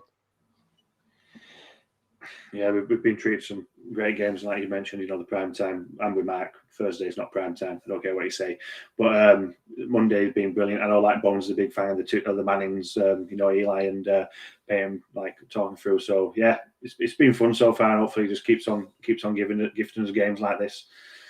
So obviously we've got 2 more categories left. It's been a good pod. We're going over our normal time, but stick with us. It's been fun. So surprise team is the next one, and that's no surprise to me that we've got. We'll mention Bones. I don't know if this is some kind of joke that he's going to tell us about, but obviously the Cardinals. We'll cover that because there's 3 of us. I went for the surprise team of the Cardinals because obviously I know a lot of people talked about thinking they could have a good year, but I think me and JP especially were saying that we'd seen them fold last year, and obviously there is still time this year, but there's just something about them this year, like Mark's mentioned, that all the good things about them, and he's right, they just look like a team that could actually go and win it all if they all stay fit. And that surprised me, thinking that we trashed Cliff Kingsbury loads before the season started. You know, I was guilty of that. You know, like I said, I don't know if this guy's going to be able to. He's a good coach going forward for Arizona. He's going to be able to scheme up games for him to win. You know, is he a fraud? And he's proving me wrong anyway. You know, like I know you were saying, JP. I don't know if that's why you've shoved him in as well. Yeah, 100%. if you're looking for a definition of the word surprise after all the shit I give Kingsbury in the off-season, it kind of has to be Arizona, doesn't it? I think surprise. I thought that the roster was capable of doing it, but I didn't necessarily think they would have the coaching to do it. I still wonder about them down the stretch because it's still Kingsbury. Look at the guy's track record. But having said that, this is a really good team right now, so it has to go on the surprise list, really. Mark, big Cardinals as well. So yeah, I went with the Cards as well. Just John hit on the head. People said they were going to be good, but we all thought they're in a really tough division. I kind of thought they were the third best team in that division. I remember the preseason was said that the Rams, and I thought the 49ers were going to be ahead of them. But look, they were the last team to be unbeaten in the NFL this year. And unlike previous seasons, it looks like they're going to be able to stick the course this time. They're all very deep. They're winning this week or last week without Kyler Murray, with Colt McCoy starting. There's a bit of moxie to this team. There's a bit of spunk. Their defense is really good. And we know when offenses hit the playoffs, they normally get figured out. And it's the defenses that have to come to the fore. This defense can come to the fore. It's a good defense. It's a young, fast defense. And I think that's what's going to help them in the long run this year. I think they're going to get the NFC Championship game. Yeah, that's fair comment. Bones, is that a surprise that they haven't won a game yet? I'd love to hear what you're thinking here. Well, I mean, you all sent me your things and everyone had picked the Cardinals. So I was like, well, what was another surprise this year? I thought we'd have won a game at least going into the bye. Jesus Christ. I'm surprised how terrible we actually are. I thought, you know me, I made no illusions that this year was going to be a bad year. I didn't expect us to do very well at all, but winless going into the bye. Oh, dear. That's all it is. It's fair. We'll leave that there. That's the best way to sum it up. And the final one is biggest flop. Obviously, we said we could do a team or a player. We've all gone for teams, and JP's kind of wasn't a team. JP's was kind of 5 players. So I just put the JP's was like a whole unit, but I couldn't work out a way to put them. I considered doing them all from different angles, poking in, but it is what it is. I didn't have. I'm guessing it's all from Kansas City, JP. So who are your 5? Pick the offensive line. And a large part of the reason for that is we were really bigging them up before the start of the year. They made some big investments. Orlando Brown, Joe Tooney, and obviously Creed Humphrey in the draft. I thought that was going to be... I think I did say, and I think we all kind of agreed, that it's a tough scheme to go into as an offensive lineman. It takes a while to get used to playing Andy Reid's scheme. But we're at the midway point now. I thought it would have gelled. It hasn't really. And I think we're seeing the long-term impacts on Mahomes at the moment. He doesn't look comfortable behind that line. Now, whether that's their fault or his, I couldn't really say, but it does feel a bit like, obviously there's a bit of hangover from last year. We know how last year ended. They've then gone and invested. They don't really seem to be all that much better. Now, is that scheme? Is that the players? I don't know, but I feel like that's driving the bus right now in Kansas. There's a lot of issues in Kansas, probably more than people realise. I think people are looking at Mahomes and saying, yeah, there's a definite issue there, and there is, but there's a lot more going on. But I do think the O-line is, certainly where the offense is concerned, I think the O-line is taking them off a cliff at the minute. I don't know where they could go because they've made big investments in at least 2 of those guys. Obviously, one's a draft pick, but he's younger, so they're going to give him more time to work his way in anyway. But Joe Tooney and Orlando Brown, I thought, would be far better than they have been. So, yeah, I could have said Kansas as a whole, to be fair, but I think the O-line was the right place to go, with me being the guy who comments most frequently on O-lines on this pod. So that was what I went for in the end. Yeah, I think I mentioned we brought the Chiefs up on the stock down last week, and I mentioned it, and I think Mark's mentioned it in past, saying that what the defense have done that up against, and saying beat me with little small cuts, like so the big dice downfield, and for whatever reason they just can't do it. You know, if it is Mahomes that's just can't play that game, or like there's just down performances from Kels and co, but they just, whatever it is, they just can't get it done. And I know me and Mark and I think even Bone said last week saying that we expect them to pick up, and it's week by week, it's just looking like it's not going to happen. So that's exactly why I put them as well. You know, it's like I say, still half a season to go.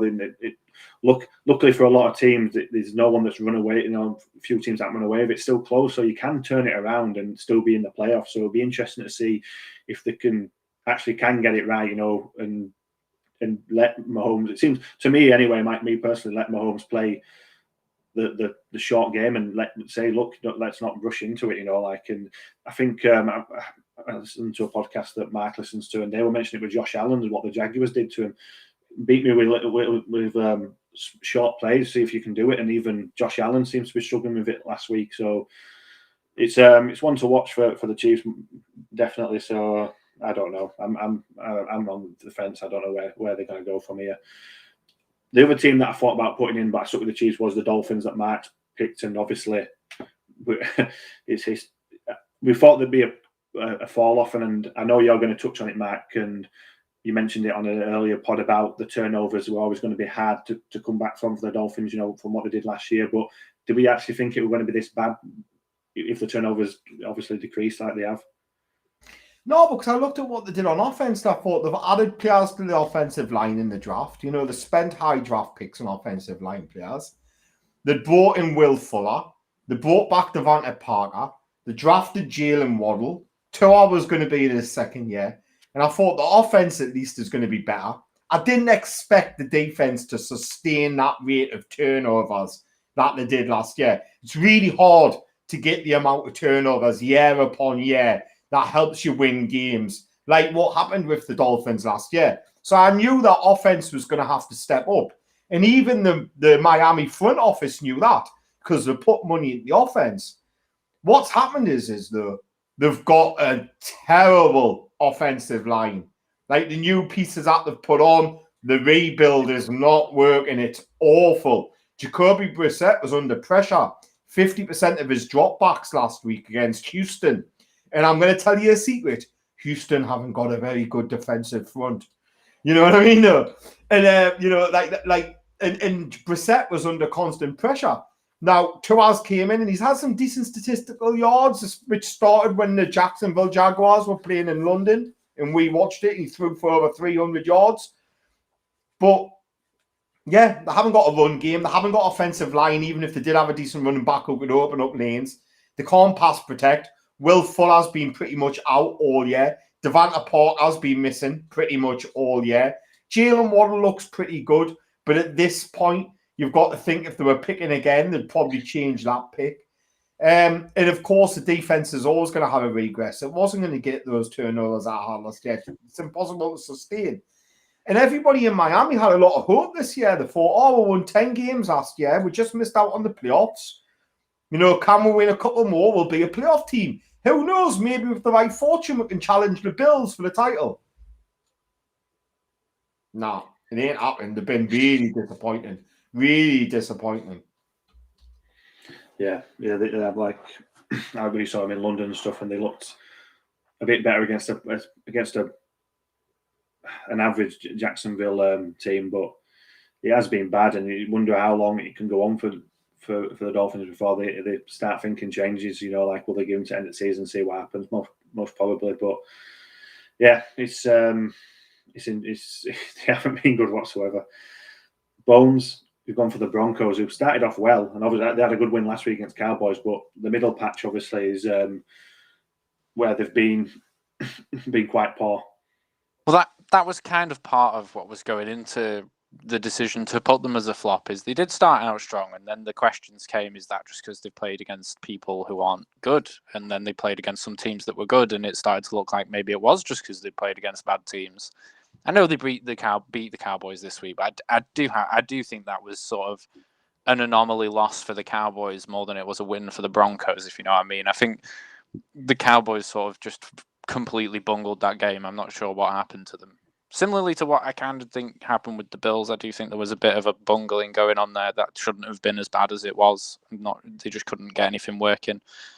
And so, like I've said it a few times already now, I guess, but every team's going to have those weeks. And I think the Broncos coming into the year were quite positive about saying, they really are only a quarterback away, and they could be a really good team. And then they couldn't decide who their quarterback was going to be, and then they did decide, and it looked okay for a bit, and then it didn't look. They're just a very inconsistent team, and I think they did flop in that middle period, and I think they're going to again after this Cowboys game, to be honest. Yes, so that wraps up our mid-season awards. So if anything of the previous podcasts is to go by, then all the people that we've talked up are going to be terrible. Kansas City Chiefs are going to absolutely smash the Raiders this weekend out the mark. We really talked them down. So it'll be interesting to see where our picks end up at the end of the year if they do follow suit and or go the opposite way. We will see. We've been on quite a bit longer than we've ever been on before, to be honest with you. So I'll just throw out, we'll just do this before we move on to looking at the week. I'll just throw my two rookies of the week out real quick. Obviously, I went for Micah Parsons again. I think that's like about fourth or fifth time I've had him on the rookie of the week. He had 2.5 sacks. He had obviously they got battered by the Broncos, but he was a standout on defense. He had 10 tackles, 3 tackles for loss, 2.5 sacks for him. He were a good year. And I've thrown DeFonte Smith in here. He had 5 receptions for 116 yards and a touchdown. But if you actually went back and looked at his tape in this game, I hadn't seen much of him this year. And a lot of people were talking him down because of his size, but you can't fault the guy's route running. It's so good. Just if you go back and watch this, just even if you can find a YouTube clip if someone's just narrowed down the DeFonte Smith routes that he run, he's really smooth, out of his breaks and stuff. And he's I had a good game this week. Like I said, I haven't seen much of him this year, but I thought I'd throw his name in because I haven't seen much of him and I haven't mentioned him much. So yeah, good week for DeFonte Smith. JP, we haven't had you for a couple of weeks, so Oline of the week. Good to be back. Well, yeah. Actually, before I say that, I just want to say I think we didn't do the pod 2 weeks ago. That I was ill last week. Had we done it 2 weeks ago, I would have picked the Raiders. So there you go. The one time I was going to give the Raiders some credit, and then Mark couldn't do the pod, so we had to bin it. The week just gone, the Browns, once again, it's ridiculous what they're doing on the O-line, to be honest. I know they've got Nick Chubb and a few other skill players, but that offensive line is driving that offense, making Baker Mayfield look like a good quarterback as well. So I'm super impressed with what they're doing. I think they might be the best O-line going right now. And yeah, as Mark's just put in the chat, they just re-signed 2 members of the interior O-line as well. So they're keeping that band together for a while. They are really good. It might just drive them far enough to get in the playoffs, even though they are a bit depleted at the moment. Thank you, John. So we're already at week 10. It's going. Just enjoy. All I will say is just enjoy football. Watch as much as you can because it just goes so fast. And you'll be at Super Bowl, and after the Super Bowl, you'll be wanting football back, and it takes another feels like about 2 years. It's actually not that at all, but it just takes ages to come back around. So enjoy football. So I know I'm going to go to Mark first. I know where he's going to. I know what game he's going to pull out for week 10 out of Mark. I don't know if you're staying up for it or you're going to go to sleep and. No, I'm picking a game that's actually got some rivalry still, and that's the Chiefs and the Raiders. Obviously, it's got a history of rivalry. The rivals alive. They had 2 amazing games last year, which was split 1-1. But the Raiders will be a bit miffed that they didn't win it 2-0, and the Chiefs will be a bit miffed that they didn't win it 2-0. There were real knife-edge games that went down to 1 play either side. Yeah, I'm going to be watching that. Look. We didn't put our best performance in against the Giants. With everything that's gone on at the minute with the Raiders, I think me and Matt, the other Raiders fan on the other pod, we went into that and we were saying, I actually chose the Giants on the handicap, which had come in. If you remember, my bet last week was Arizona in the New York Giants, and it came in. Yeah, I think I want the Raiders to put that behind them. What a place to do it. They're going to be playing the Chiefs. This is the game for me for the week, obviously, personal reasons. So, JP, you have to wait till Tuesday for your team. I don't know if there's any other games before that. I don't know if if it's true and OBJ has signed, and I don't know how many reps he'll get. We're signing so late, the week if he gets any. But if he does, you're going to be the first team that play him on Monday Night Football. Yeah, once again, we're in the last chance saloon. We've been in it for the last 3 weeks now, so it's kind of a win or go the fuck home and put Trey Lance in for the rest of the season, as far as I'm concerned. I can't see us winning it, to be honest. I'm a bit undecided about whether to stay up till fucking 4:30 in the morning on Tuesday to watch it, which is unlike me, but I'm so like disconnected from this team at the minute. The game I'm looking forward to this week, Browns and Patriots. That is a really interesting one for me, because I think it's a game that both teams need, and that usually brings out some very interesting football. I would back the Patriots, but I think it's going to be a good game either way. Yeah, I think that's a good 6 o'clock one. I think the game that I'll be watching at 6, I don't know why I picked this area. Just when I was looking at them, it just stand out to me. I picked the Cowboys offense. I want to see them bounce back.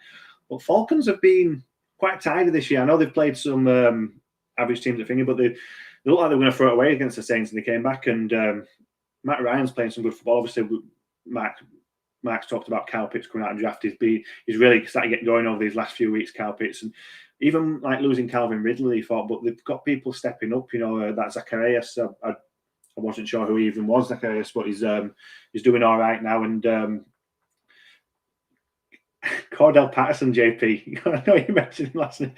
Cordell Patterson is having some role for the Falcons this year, and he's fun to watch. And he's keeping Mike Davis reps down, which I didn't. Obviously, Mike Davis came in, looked like he was going to be number one running back, and Cordell Patterson's keeping his reps down. So I think I might watch that one this week. Bones, I'm guessing you'll be watching the Lions Steelers at 6.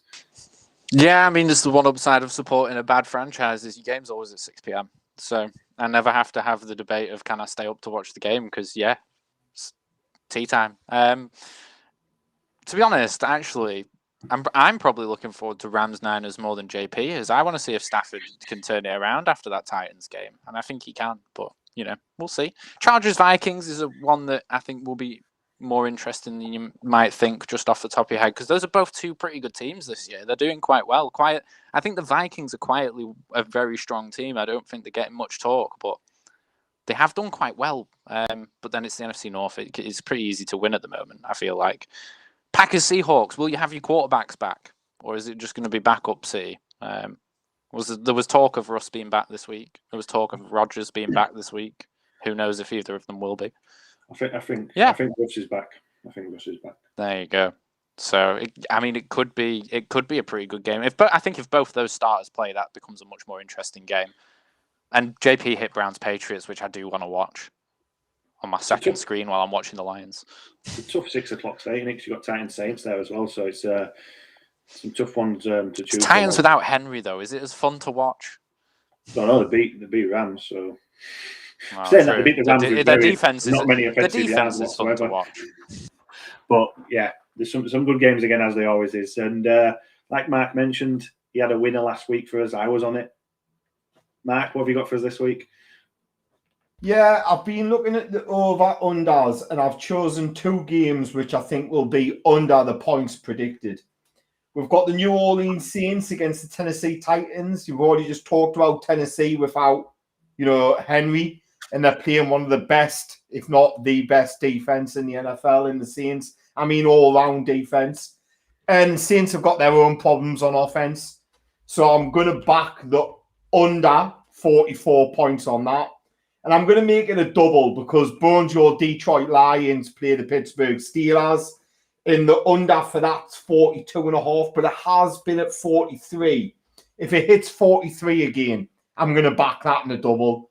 So New Orleans Saints and Tennessee Titans under 44. And I might make it a double with the Detroit Lions and Pittsburgh Steelers under 42.5. Hopefully that line will move back to 43.